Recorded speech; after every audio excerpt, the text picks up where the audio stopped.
До почетокот на мај ќе биде целосно асфалтиран патниот правец Колешино-Бориево кој ги поврзува општините Ново Село и Босилово. Вака најавија градоначалниците Ѓорги Божинов и Ристо Манчев пред првиот човек на опозиционата ВМРО ДПМН Христијан Мицкоски, кој изврши увид во работата на градоначалниците избрани од неговата партија на последните локални избори. Станува збор за последната делница од 3220 метри, која се реализира преку Центарот за развој на Југоисточниот плански регион во висина од околу 370.000 евра, обезбедени од Центарот за развој на Југоистокот, но и од двете локални самоуправи. Како што соопштија градоначалниците, целосното асфалтирање на оваа делница, освен што ќе ги поврзуваат двете општини, ќе го поттикне и локалниот економски развој. Проект решава голем дел од проблемите особено на земјоделците од овој регион, зашто ги поврзува нивите од атарот и на општина Ново Село и од атарот на општина Босилово.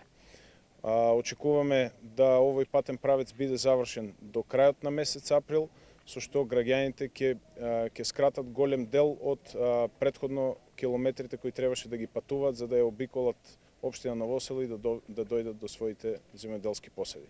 Како најпрво, со реализација на овој патен правец ќе се овозможи развој на туризмот во подбеласичкиот регион и поврзување на убавините на Беласица со Моноспитовско блато и поврзување со Потограѓанскиот регион.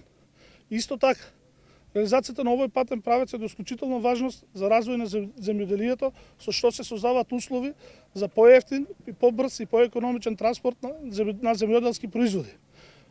Она што е особено важно за граѓаните на Колешино и за граѓаните на Бориево, преку овој патен правец ќе се овозможи пристап до голема површина на обработливо земјоделско земјиште. Лидерот на ВМРО ДПМН Христијан Мицкоски кажа дека откако ќе ја добијат власта, половина од парите за капитални инвестиции ќе ги спушти на локално ниво.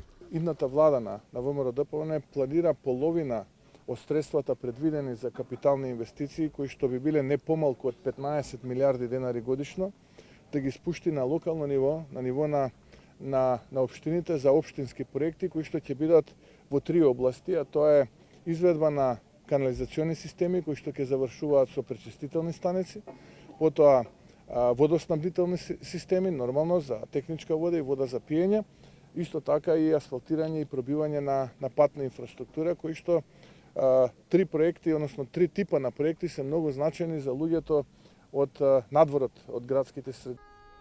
Последната делница ја работи скопската фирма Ленди Груп, која го доби тендерот за реализација на третата фаза од патот. Во изминатиот период, овој патен правец етапно се асфалтира делови од патот од двете страни на општините.